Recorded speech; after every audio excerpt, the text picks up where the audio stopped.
कि जिनको यहाँ पर भोगभूमि आयु का बंध हो गया है, लेकिन कालांतर में उनको मरण से पहले सम्यक दर्शन हो जाए तो वो उत्तम भोगभूमि में जाने लेंगे। पहले आ चुका है विषय, फिर भी जी पुण्य सम्मा इट्ठी विरिया विरियावि तिविर पत्तस जायन्ति दान फल जायन्ति दान फलौ कप्पेषु महड्ढिया देवा।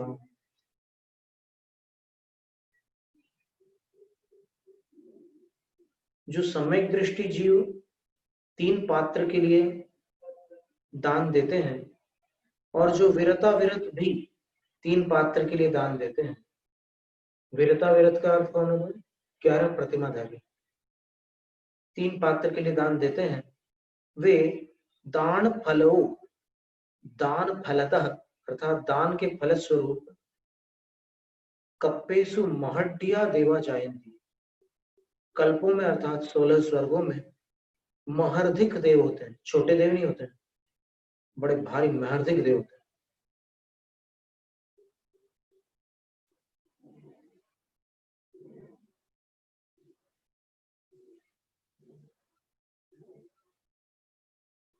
अक्षरसय मज्ज गया तत्थाणु हवियूण विवेशुर सुखम तत्तोच्वा समानम मंडलियाई सुजायन्ते।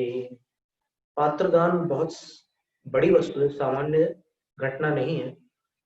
आचार्य कह रहे हैं कि तथ वहां पर स्वर्ग में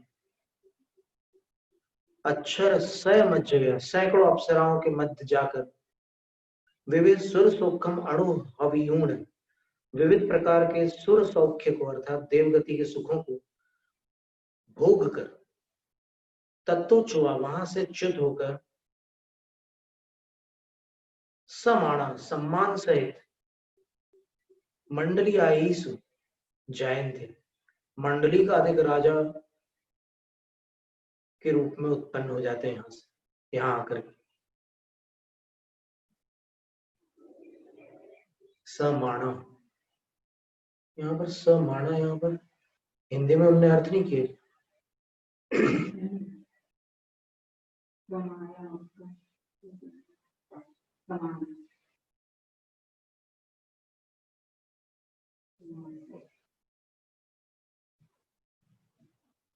मंडलिक आदिकों में सम्मान को प्राप्त करने वाले बन जाते हैं वो यहाँ आकर मनुष्य पर्याय बड़े बड़े राजा बनते हैं। क्योंकि क्या है कि सम्यक दृष्टि और देश संयत की भी बात नहीं, विरता विरत जो 11 प्रतिमाधारी है उनकी चर्चा की है कि वो आहार दान दे करके उनको क्या फल प्राप्त होता है। तो बताया कि वो देवगति में जाकर महार्दिक देव बनते हैं, वहां के सुखों का अनुभव करते हैं, फिर वहां से च्युत होकर मंडली का अधिक राजाओं में भारी सम्मान को प्राप्त होते हैं। सम्मानित राजा होते हैं, सामान्य राजा नहीं होते।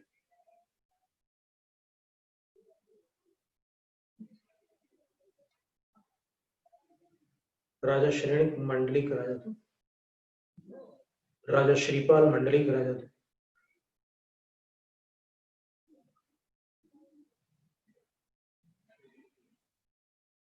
तत्थ विबहु पयारम मणियो स्वम भुंजीयूण निविघ्न विगत भयावेरग कारणम किंचित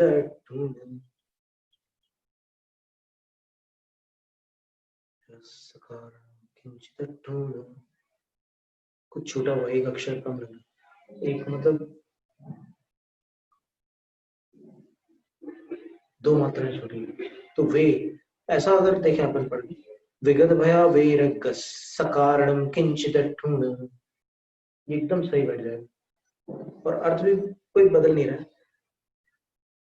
पड़ी बुद्धि ऊण चयु ननिवसिम संजन चकितूण उपायूण नाणम की गच्छन्ति निर्वाणम अन्यु सुदेवत्तम सुमानु सत्तम पुणो पुणो लहियु।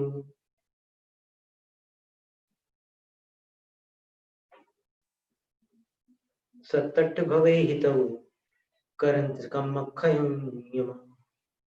पात्रदान की महिमा बताते हुए आचार्य कहते हैं कि उस मनुष्य गति को प्राप्त करके सम्यक दृष्टि जीव और व्रति अणुव्रति लोग देव गति को प्राप्त हुए, महर्दिक देव बने, वहां से आकर वापस मनुष्य बने और उस मनुष्य भोग में भी बहुत प्रकार के मनुष्य जीवन के सुख को भोग कर, निर्विघ्न भोग कर, भय रहित होकर के उन सुखों को भोग कर, फिर वैराग्य का कोई कारण देखकर प्रतिबुद्ध होकर, जागृत होकर, चयून निवसिरिम,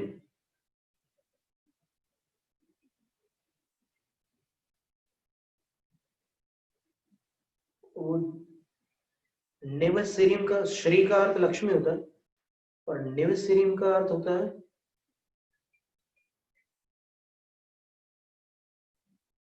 हिंदी अनुवाद में उन्होंने राजलक्ष्मी लिख दिया।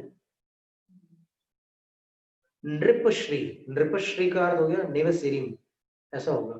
तो नृप यानी राजपद की जो लक्ष्मी है, वैभव है, उसको चयून छोड़कर संयमम चिकित्तून और संयम को ग्रहण करके कई उनमें कुछ ऐसे भी हो जाते हैं जो नाणम उपायन निर्वाणम गच्छन्ति, केवल ज्ञान उत्पन्न करके निर्वाण को प्राप्त कर लेते हैं। अन्य सुदेवत्तम, ये भी पढ़ा था मैंने। और अन्य जो है वो जो निर्वाण नहीं जा पाते, वो संयम धारण करके उत्तम देव की पर्याय को प्राप्त करते हैं। और सुमाणु सत्तम पुणो पुणो लही उन्हें, फिर अच्छे मनुष्य पर्याय को भी प्राप्त करते हैं।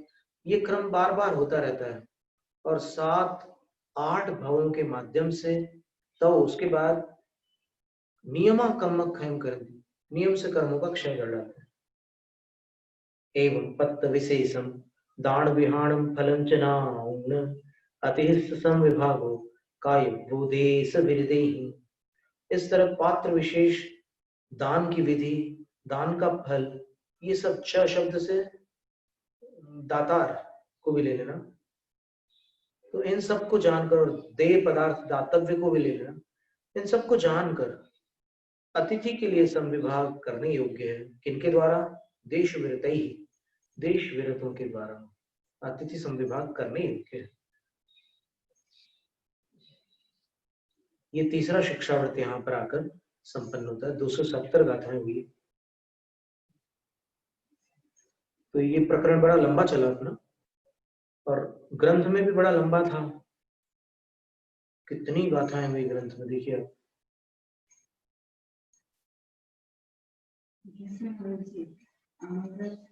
के बाद भी भोग परिमाण का, मतलब जिनके अंदर है भोग परिमाण व्रत है, उनको ही उसका विशेष होता है।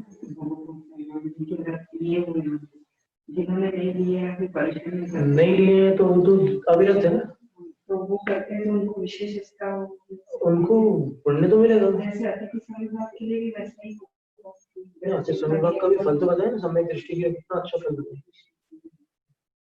अपने आप में सम्यक दर्शन बड़ी महान वस्तु है। अपन क्या व्रतों की चर्चा करते करते एकदम सम्यक दर्शन को बहुत छोटा समझने लग जाते हैं। ऐसा है नहीं, मतलब अपन माने जितने भी अभी स्वाध्यायी दुनिया में बैठे हैं उनकी बात करें, तो वास्तव में वैसा है नहीं। वो सम्यक तो इतना महान है जिसके कारण व्रतों की महिमा है।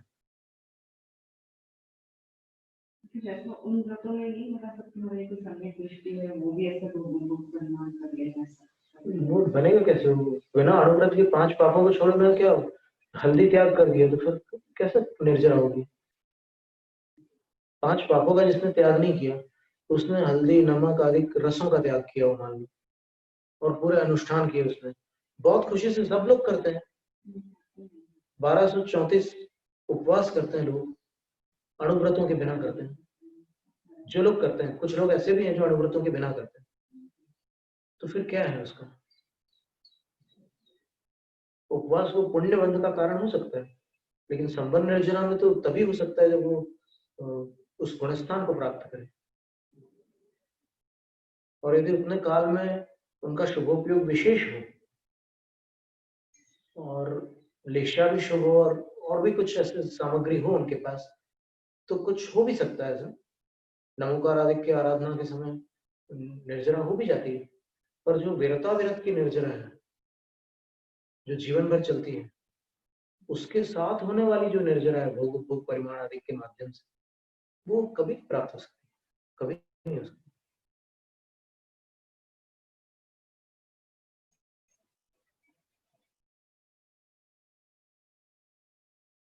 इसलिए 10 दिनों में जो त्याग कर रहे हैं वो एक अभ्यास के रूप में हमारी तरफ से वर्जित नहीं है। हम उसके विषय में कोई टिप्पणी नहीं करना चाहते, लेकिन आगम से अपन देखते हैं तो फिर ये जो कुछ भी है, अभी हमने जो उदाहरण दिए उतने में ही समझ में आ जाते हैं कि जिसने हिंसा झूठ चोरी कुशील परिग्रह का संकल्प पूर्वक आजीवन एक देश त्याग नहीं किया है, वो यदि 10 दिनों के लिए मुनक्के का, शक्कर का, घी का या और किसी चीज का त्याग कर दे तो क्या होगा, ये सोचने की बात है। त्याग का क्रम क्या है और वो क्रिया क्या हो रही है, वो सोचने की बात है। और इतना साहस है आपके पास कि 10 दिन तक के आप पूरे उपवास तक कर लेते हो और कितने अनुष्ठान करते हो, तो फिर साहस को और बढ़ा लो। कितने वर्षों से आप ये काम कर रहे हो, आपकी बार ऐसा काम करो कि अणुव्रत धारण करो। और अणुव्रत कोई इतना कठिन नहीं है, बस आपको अपना मन थोड़ा शांत रखना होगा।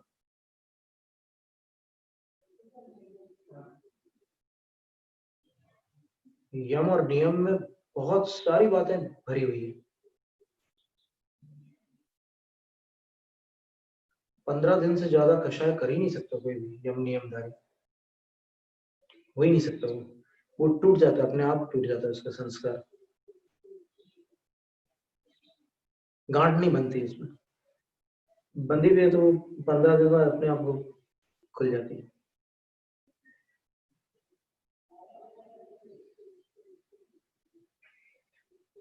तो ये शुरू हुआ था यहाँ से, देखिए आप।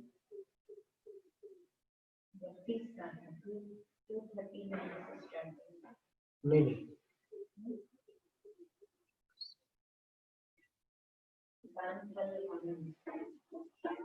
नहीं नहीं, वो नहीं कर रहे, मैं मतित संविभाग व्रत की बात कर रहा हूँ। ये 219 क्रमांक गाथा से 270 तक चली।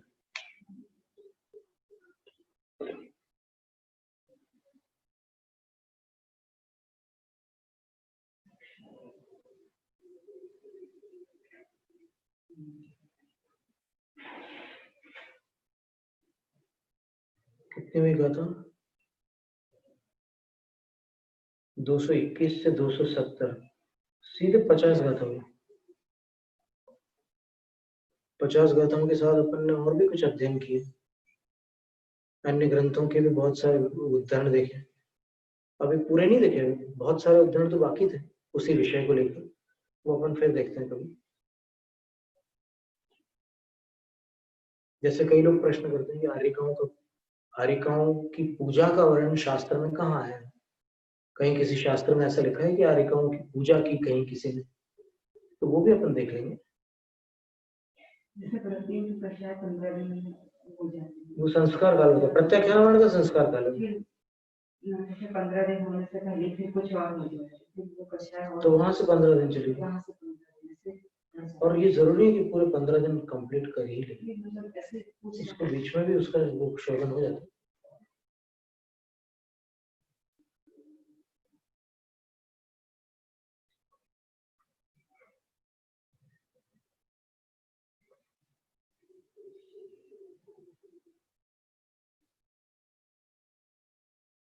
वो नया काल चल रहा था।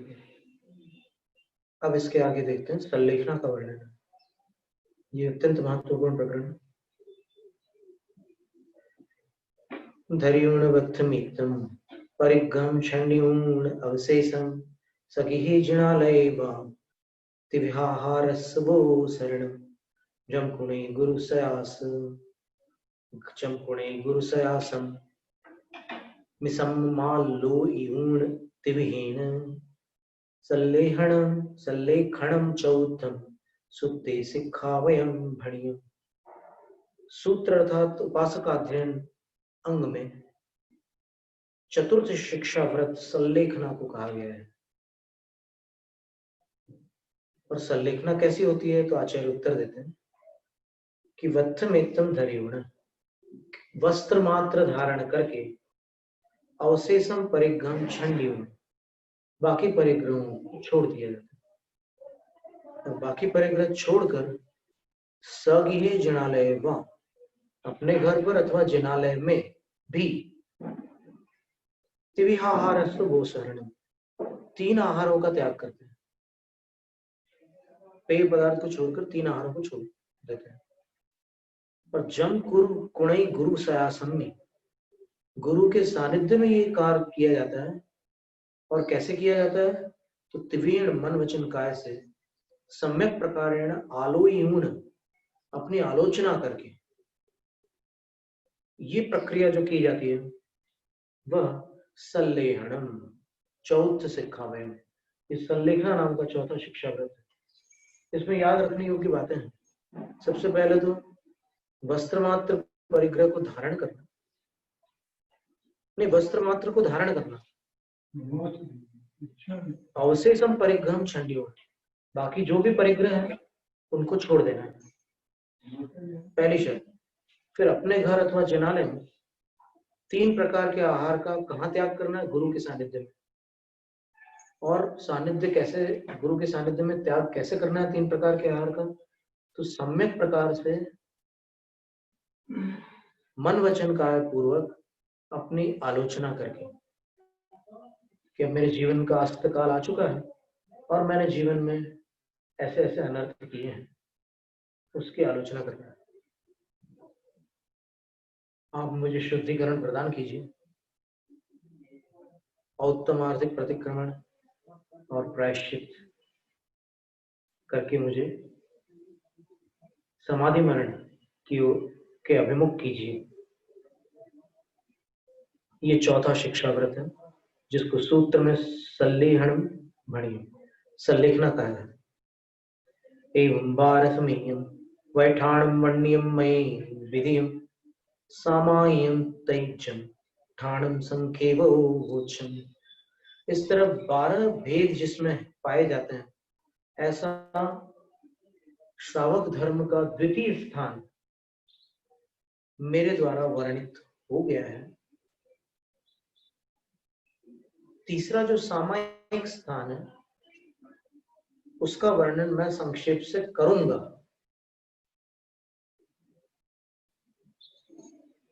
अब सामायिक प्रतिमा का वर्णन है। पूर्ण स्वी चेय गिहम सगिहेव चेयाहिमुहु अन्नत स्वी पैसे उपमुहु उत्तर मुहु वा जिणवैण धम्म चेय परमीठ जिणालयान निच्चम्पि जम वंदनम दियालम कीरहि सामायियम तमखो।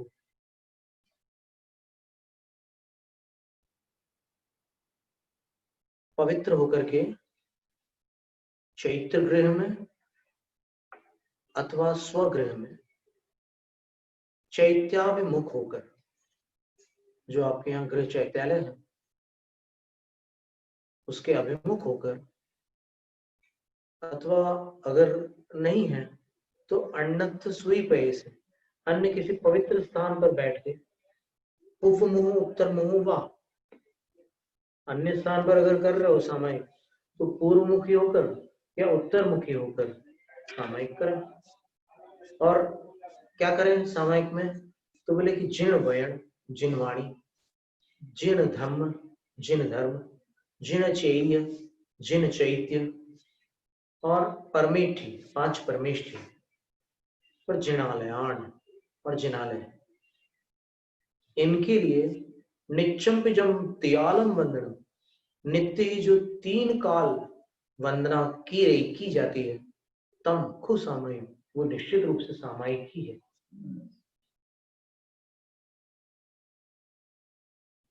काव सगम मिठियो लाहा लाहंच सत्तुमित्तंच संजोय विप्पजोयम तिण कंचन चंदन वासिम तिण कंचन चंदनम वासिम जो पस्सै समभावम मणम धरि ऊण पंच नवयार, वर अट्ठ पाड़ी हारे, वर पट्ट पाड़ी हीरे, संजुयम जिण सरु वंच, सिद्ध सरुवम झाये, आह्वा झाणुत्तम ससं वेयम, खणमेकमविचलं उत्तम सामाय्यम तस्।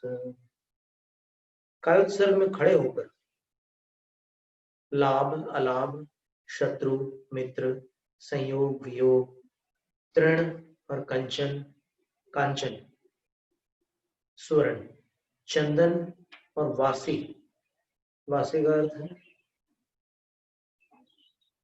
बसूला या फिर कोई ऐसा औजार जो घात करता है और घाव करता है। बसूले को ही वासी बोलते हैं। वो कारपेंटर लोग ऐसे लकड़ी छीलने के लिए जो घिसते हैं ना, वो। तो ऐसी कोई भी स्थिति आ जाए, मतलब कोई भी उपद्रव हो जाए या कोई भी सम्मान सत्कार होने लग जाए,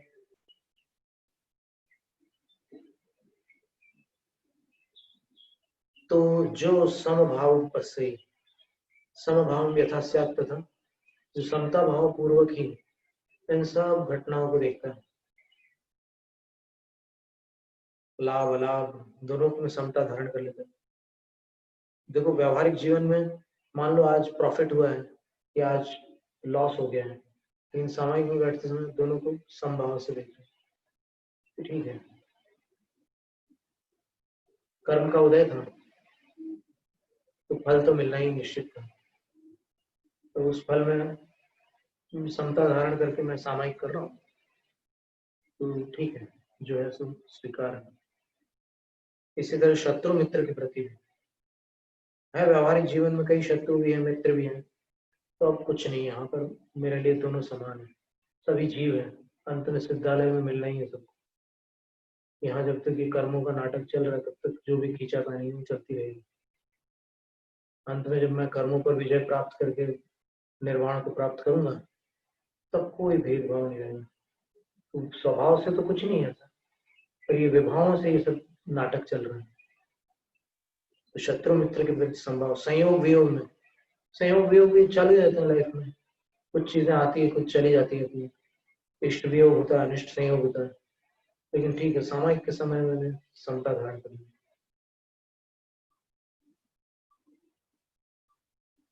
तो असता का उदय है तब तक रहेगा ऐसा, और मोह के उदय में मुझे दुख, मैं दुखी होऊंगा तो दुख होने दो, अभी सामायिक में मेरे को दुखी नहीं होना, जो है सो ठीक है।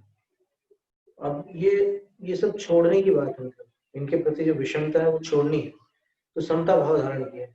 अब समता भाव भी धारण करते हुए कुछ मन को कहीं लगाने के लिए क्या करना है, तो बता रहे कि इन पर समता रखते हुए मणम में पंच नवयारम धरियो, मन में पंच नवकार धारण करो, पंच नवयारम पंच नमस्कार धारण करो, और वट अट्ठ वर अट्ठ पाड़ी हीरे ही संजयम जिण सरोज, और 8 प्रातिहार्यों से युक्त जिनेन्द्र भगवान के स्वरूप को भी आप मन में धारण कर सकते हैं। देखो उन्होंने 3 विकल्प दिए मन में, मन के लिए 3 से 4 विकल्प दिए।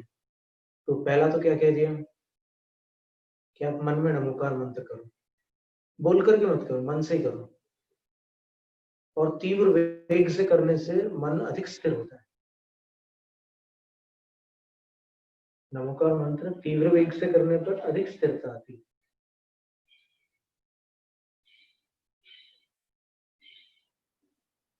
क्योंकि मन को कहीं भागने का मौका नहीं मिलता, तो नमोकार मंत्र में ही उसका पूरा वेग स्थिर हो जाता है। और ये एक उपाय था मन को कहाँ लगाना, तो ये एक बताया। दूसरा क्या है कि 8 उत्तम प्रातिहार्यों से संयुक्त जिनेन्द्र भगवान के स्वरूप में आप अपने मन को स्थिर करो। आप कल्याण मंदिर के 8 प्रातिहार्यों वाले काव्यों का ध्यान कर सकते हैं, अथवा भक्तामर के 8 प्रातिहार्यों वाला वर्णन वो कर सकते हैं, अथवा नंदीश्वर द्वीप में जो 8 प्रातिहार्यों का वर्णन है वो ले सकते हैं। जहां कहीं से भी आपको मिले, महापुराण में भी वर्णन आता है 8 प्रातिहार्यों का, अनेक ग्रंथों में आता है, तो वहां से ले लीजिए और उसमें अपना ध्यान लगा लीजिए। तो ये सामायिक हो गई।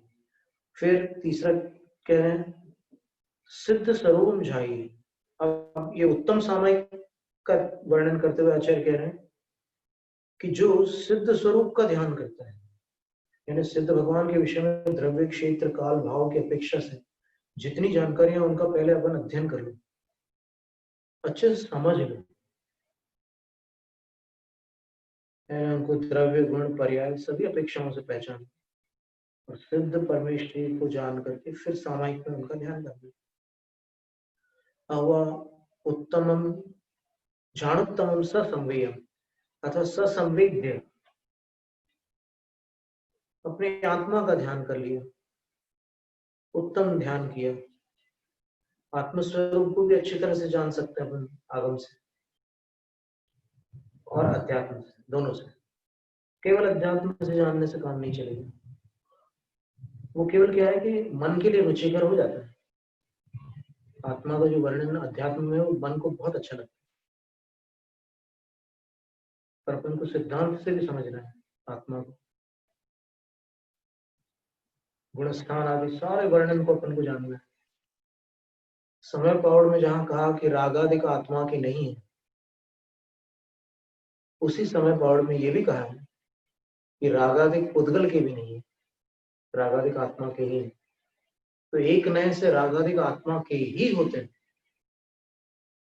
और वो जो शुद्ध नए है जिसमें पर के संयोग को स्वीकार ही नहीं किया जाता है, तो जहां संयोग ही नहीं है तो वहां विकार कैसे मानेंगे? तो जिस नए में संयोग का अभाव है, उस नए से आप आत्मा को देखोगे तो संयोग रहित आत्मा दिखाई देगी, और संयोग रहित आत्मा विकार रहित होगी,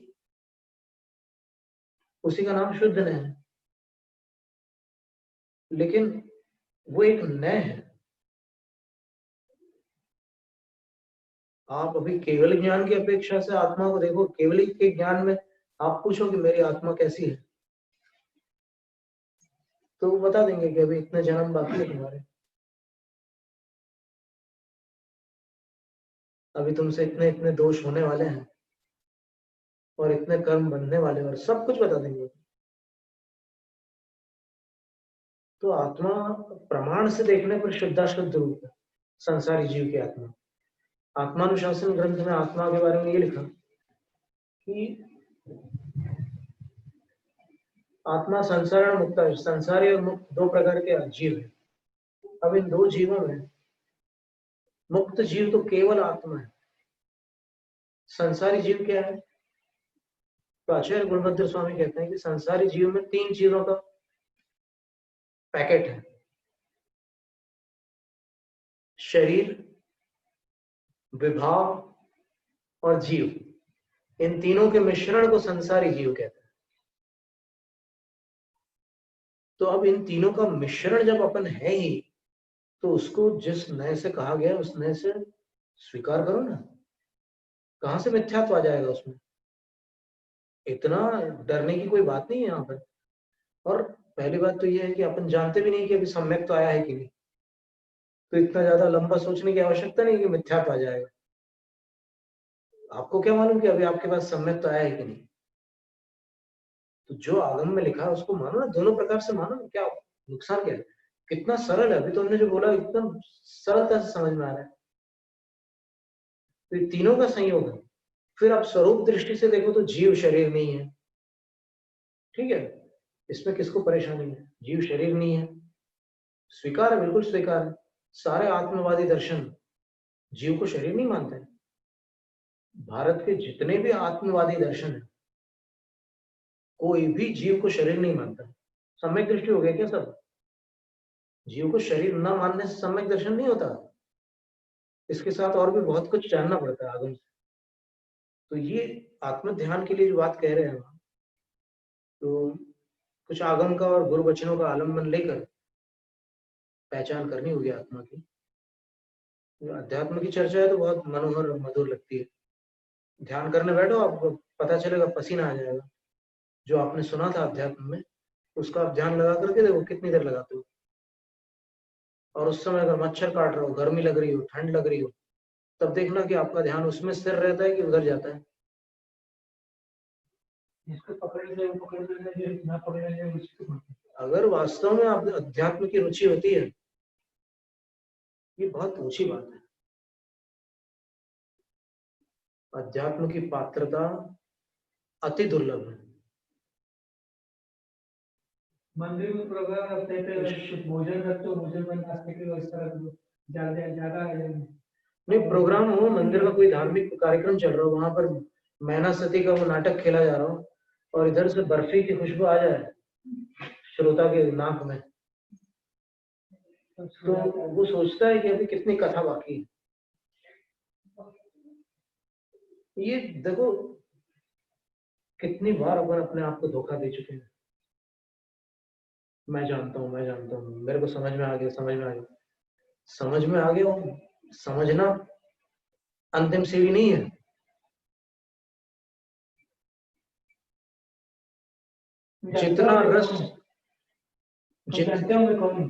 जितना रस इसमें आ रहा है उससे अधिक रस उसमें आने लग जाए, तब वो प्रैक्टिकल ज्ञानी है। पहली बात तो थ्योरेटिकल ज्ञान होना भी बहुत दुर्लभ। जैन अध्यात्म और फिर वेदांतियों का जो अध्यात्म है, आप पढ़ोगे ना तो आपको लगेगा कि कोई फर्क ही नहीं, वही सेम वही मिलेगा आपको। वेदांत में जो अध्यात्म है वैसा ही अध्यात्म यहाँ मिलेगा।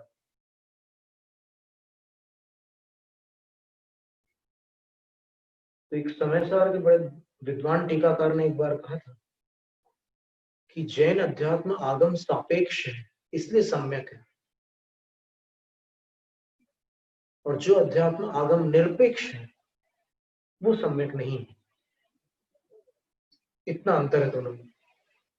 तो आगम को तो छोड़ ही नहीं सकता कोई, आगम के बिना तो कोई चारा ही नहीं है, कोई विकल्प ही नहीं है।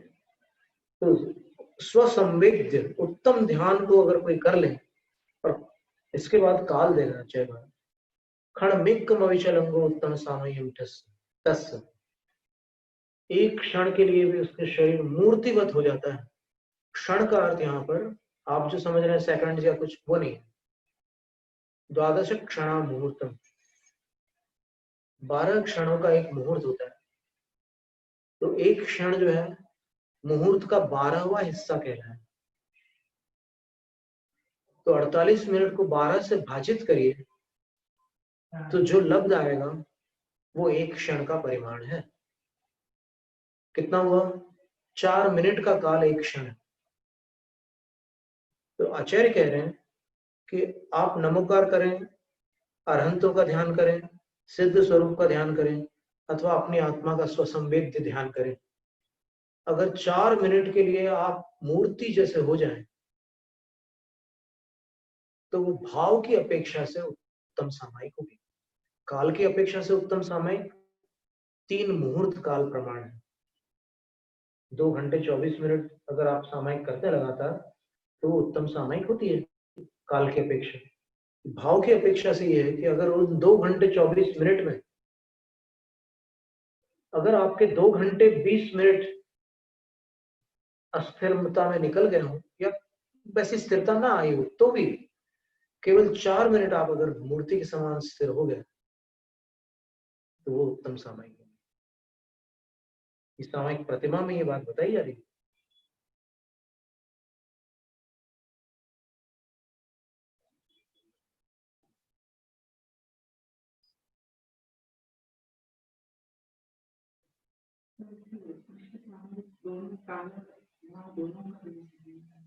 वैसा तो विवक्षित नहीं किया उन्होंने। वो तो प्रायश्चित में जो उत्तम सामायिक दी जाती है वो काल सापेक्ष रहती है, क्योंकि भाव तो ऐसा भाव तो कभी कभी क्या होता है कि ये प्रतिदिन नहीं आता है। ऐसे भाव, ये भाव बहुत दुर्लभ है। नहीं, काल तो उन्होंने जो रत्नकर्ण में काल दिए हैं, परेंक बंधन, स्थानम खड़े होना, उपवेशन, यानी जैसे भी आप बैठे हो तो जब तक आप उस मुद्रा में रह सकते हैं, स्थिर रह सकते हैं, उतना काल हो गया सामायिक का काल। फिर अन्य आचार्यों ने उसको 1 मुहूर्त, 2 मुहूर्त, 3 मुहूर्त का भी काल बताया। कार्तिक अनुप्रेक्षा में लिखा है उवण्णे मज्जन्ने औरण्ये तिहवी नालिया छक्को 6 नाड़ी का काल होता है, यानी 3 मुहूर्त का काल होता है।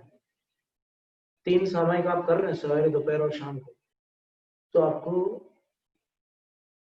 2 घंटे 24 मिनट की गिनती आनी चाहिए तीनों सामायिक, तीनों मिलाकर।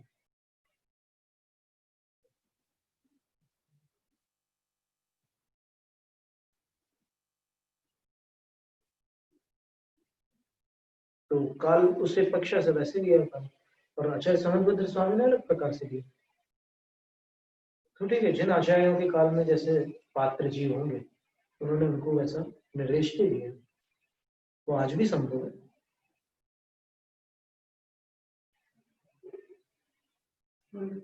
जिससे आगम का मूल अभिप्राय दूषित न होता हो, ऐसा आदेश आचार्य महाराज अपने काल के शिष्यों को दे सकते हैं।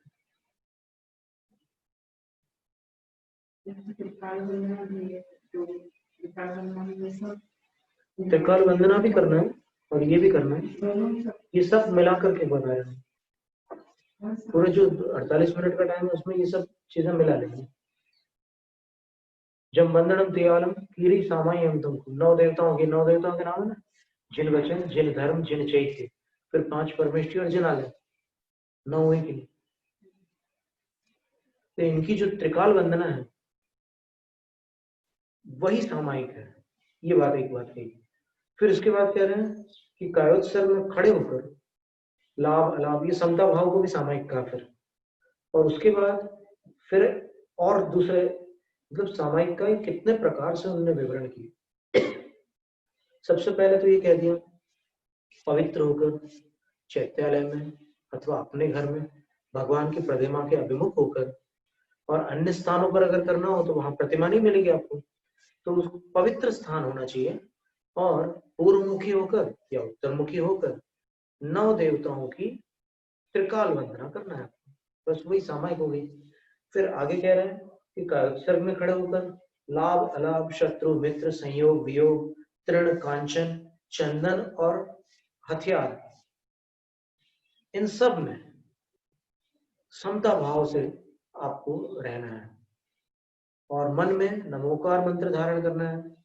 फिर उत्तम अष्ट महाप्रातिहार्यों से संयुक्त जिनेंद्र भगवान के स्वरूप को मन में धारण करना है, अथवा सिद्ध स्वरूप का ध्यान करना है, अथवा उत्तम स्वसंवेद्य ध्यान करना है, आत्म ध्यान। तो क्षण मात्र में अगर ऐसा करते करते आप अविचलांग हो जाते हैं, यानी आपका शरीर मूर्तिवत एकदम, आपको आपका ध्यान बिल्कुल हट जाएगा शरीर से, ऐसी स्थिति आ जाएगी, तो वो उत्तम सामय हो जाती है। इस तरह तीसरा स्थान सामायिक का समासेण भणी, उन्होंने संक्षेप से कहा है, इसका विस्तार अन्यत्र मिलता है शास्त्रों में, यहाँ पर संक्षेप से कहा।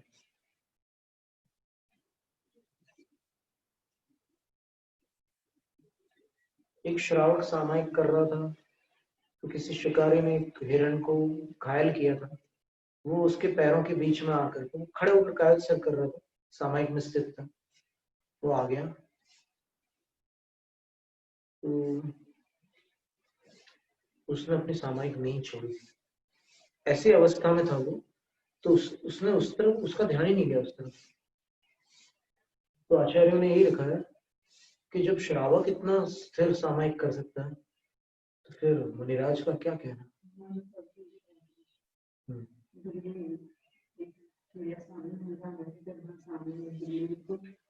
उसके ऊपर हमला करना है, कुछ हुआ ही नहीं।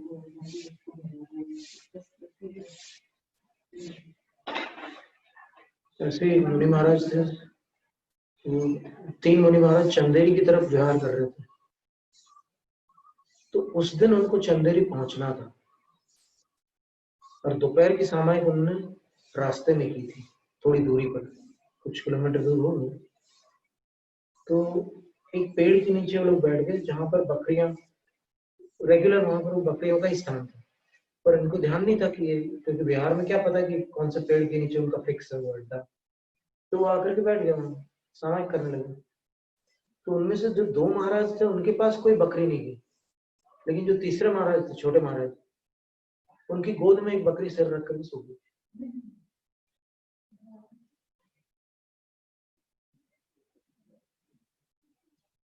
तो बैठकर सामायिक कर रहे थे। तो ऐसा होता है ना। और सामायिक को एक प्रकार से कहें तो जैन साधना का प्राण कह सकते हैं, क्योंकि सामायिक ही मुक्ति का साक्षात्कार है। शुद्धोपयोग इसी में होता है, अन्य किसी क्रिया में शुद्धोपयोग नहीं। हाँ, कायोत्सर्ग में हो सकता है, फिर व्युत्सर्ग तप में भी हो सकता है, ध्यान में भी हो सकता है, लेकिन श्रावक धर्म में सामायिक ही एक ऐसा स्थान जहां पर शुद्धोपयोग की घटना हो सकती है। अब प्रश्न होगा कि श्रावकों को शुद्धोपयोग हो सकता है क्या? तो ये भी एक बड़ा भारी प्रश्न है, क्योंकि अभी इसमें 2 प्रकार के प्रचार चले हुए। आज वर्तमान में जो भी शुद्धोपयोग की चर्चाएं जहां जहां होती है, वहां एक चर्चा तो ऐसी है कि जब सम्यक दर्शन की प्राप्ति होती है तो शुद्धोपयोग पूर्वक ही होती है, ये एक चर्चा है। फिर दूसरी चर्चा ऐसी है कि शुद्धोपयोग मुनि दीक्षा के बिना हो ही नहीं सकता। फिर यहाँ पर श्रावक धर्म में शुद्धोपयोग हो सकता है कि नहीं हो सकता, तो